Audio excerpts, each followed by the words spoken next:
Today, we're going to go into the top problems that people are having with eating too much protein on a carnivore diet and a keto diet and how to fix shite. So let's get into it.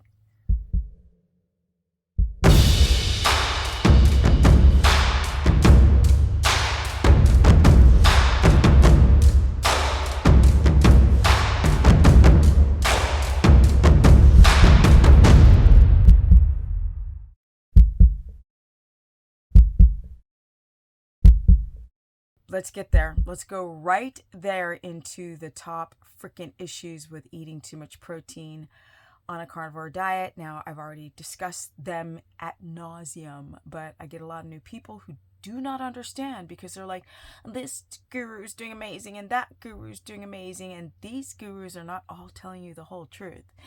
But I digress. Let's get into it. Number one, when you eat too much protein, and people are still, I do these consultations, how much protein? Oh, I have 12 ounces. Okay. The number one problem with eating too much protein is blood sugar dysglycemia. Your body has to chew, swallow. You have to have enough stomach acid, which people don't have. You have to have enough hydrochloric acid to break down that protein. You've got to have enough protease, which is an enzyme, to break down that protein. And then on top of that, you have to have a gallbladder that can also break down the fat that comes with that protein, like ground beef. Yeah. So a lot of people start eating leaner meats and leaner cuts of ribeye to avoid the problem with their gallbladder. You need the digestive equipment to break it down, because if you don't have that, and if you are having issues with leaky gut, which most people do, your body will take that protein that it cannot utilize and convert it into glucose, because you can't get stored glycogen from protein. You can get stored glycogen in your liver and available blood sugar, but not glycogen in the muscle. So you're tired on a bunch of protein. That's why people do a bunch of coffee, or they survive on their adrenals. And people sometimes don't feel tired because they're so cortisol driven, and then they're aging fast on carnivore because they're going into gluconeogenesis with their body trying to reestablish blood sugar and not ketones. Yes, it is true. Your body can take that protein, convert it into glucose if you don't use it for structure, and spike your blood sugar. That's why I encourage everyone to use a glucometer to test their blood sugar while eating all that protein on carnivore, to prove to yourself that you're not in ketosis and the blood sugar is bonking all around the block. People feel a lot better on carnivore in the beginning because a lot of their inflammatory markers go down. But over time, tracking your blood sugar, you will see things like dysglycemia. The second problem with eating too much protein is dehydration, which is coupled with constipation. I know. You're not going to get all of your electrolytes from that ribeye. It doesn't have enough potassium. It doesn't have enough sodium. You have to think that we as hunter-gatherers are eating animals that aren't getting enough minerals from the soil. That means their meat does not have the same amount of mineral content before we started industrializing and destroying the health of all of these ruminant grazing animals. That's a huge problem. We as humans also are magnesium deficient because the plants don't have as much magnesium in the plant as we used to before we started to over farm and destroy and degrade and just blast out the nutrients from doing crop after crop on top of crop on the soil, so it becomes depleted. You have to, unfortunately, look for exogenous minerals to get in because you are dumping water on a carnivore diet. It is so easy to dehydrate, and with that comes constipation. And then if your gallbladder's jacked up, you go from constipation to loose stool. And that's a problem when you're eating too much meat. fatty cuts of meat without figuring out what's going on with your health first. Yeah, but the too much protein really comes down to the dehydration and the blood sugar dysregulation. Those are the top two, but there's more. Yeah, when you have leaky gut, a lot of people will notice foamy urine and stinky foamy urine from eating too much protein. In fact, you can smell people. They have this weird musky, metally smell because they are eating so much protein. Their body doesn't have enough of the digestive enzymes to break this shite down and use it.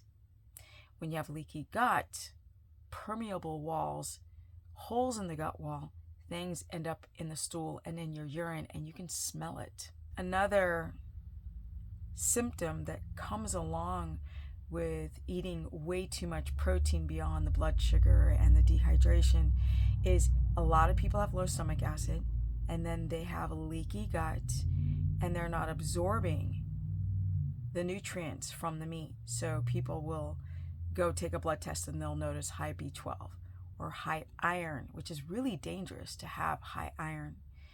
They'll notice the foamy pee, the high iron, high uric acid levels, and then unfortunately people start to notice sores on the feet. I know. But also the thyroid, because people are not in ketosis, and this is really connected to the high blood sugar. Your body can take that protein, convert it into sugar, and try to reestablish glucose, like glucose dependency. But the problem is that you can't store it. So with high blood sugar, chronic dehydration and losing fluids, and the overall sense of pushing through these symptoms because people keep looking at the fact that their inflammation is down. That when you have blood sugar dysregulation, but you've lost weight and then your hair starts falling out, people will not pay attention to the hair falling out or the numbness on the fingertips. I know. Or the vertigo symptoms with eating high protein. The thyroid becomes affected because you have this hypothalamus, pituitary, adrenal, and thyroid axis. And these are the major problems that come with eating high protein over eating high fat and then less protein. Let's get into solutions. I mean, it's quite simple. Get a glucometer, test your blood sugar. You can really define how much protein you can actually utilize and not store as fat or spike your blood sugar by using a glucometer. It's that simple. Also, getting potassium from salt is not enough, but using potassium citrate if you don't have a citric acid sensitivity. You can also kind of be riding the line of carnivore and be an avivore and be an avocado carnivore. You can also do meat broth. Oysters, seafood has higher amounts of potassium. Yeah, super important. Up your fat to get into ketosis and take that protein and split it up so you do not overwhelm your digestive tract. If you guys want to learn more, go to stephanieperson.com. Sign up for a consultation. I've been doing this for a very long time. And when I look at the comments on my videos, well, this doctor and that doctor and this person's done it for 1 billion years and they're amazing. And I just keep thinking that people are so gullible. No diet is you're going to have perfect symptoms. It's impossible. We have low stomach acid. We have heavy metals. We have leaky gut. We have inflammation from head to toe. And just doing a diet alone is not going to fix you. It's not.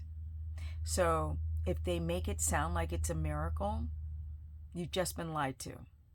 And sometimes people don't even realize that they're lying because they don't talk to enough of their people to find out the issues with hair falling out and hot flashes and foamy urine and chronic fatigue and low testosterone that comes with eating too much protein, foamy urine, gout, kidney pain, because the protein byproducts have to go through the kidneys. If you're not pooping, where's that waste going? It's toxic to the body. Comment below. Have you experienced any of these symptoms? Lethargy, high blood sugar, high A1C, constipation, loose stool, foamy urine, headaches, muscle cramps, heart palps, numbness on the fingertips, cold hands, low testosterone, your period stopping? I mean, I could go on and on. When you're eating too much protein, what can happen? Yeah. My Instagram is Stephanie Ketogenic. My Facebook fan page is Stephanie the Business Person. You can sign up for anything that I do, like my course or my consultations at stephanieperson.com and .com. And then you can sign up for my challenge soon. We're getting ready for signups. Not yet, but soon. And I'm out. Peace. That's a 30-day challenge where I'm going to stuff everything that I've learned in one 30-day challenge. Peace. Energy at 56. Soon I'll be 57. I can't wait. Right? It's beating the hormonal issues as you get older, especially as a woman. That's what's up.